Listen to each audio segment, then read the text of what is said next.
Kodėl džiugina svetimas nesėkmės? Yra tokia kategorija žmonių, kai pamato kažkieno nesėkmę, tarsi atsigauna, aptarinėja, aiškina, žargonu kalbant pizdavoja. Tokiu būdu patys pasijaučia tarsi protingesni ir mandresni.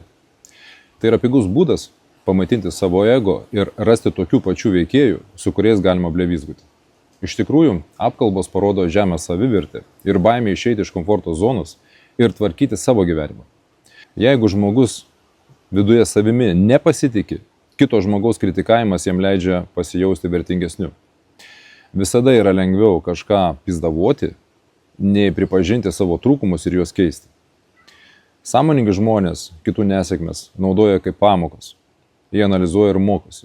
Jie nešvaisto laiko blevizgoms, nes dėmesys sutelktas į augimą. Paradoksas yra tas, kad situacija ta pati, bet visiškai skirtingas jos matymas. Vieni tai naudoja kaip būdą pasikelti ego, kiti kaip būdą tobulėti. Mano noras – pažadinti sąmoningumą, nes kol narstai kitų iššūkius, tavo paties gyvenimas stovi vietoje. Jis laukia tavo veiksmų, o ne tavo blevizgų. Siunčiu tau šviesos.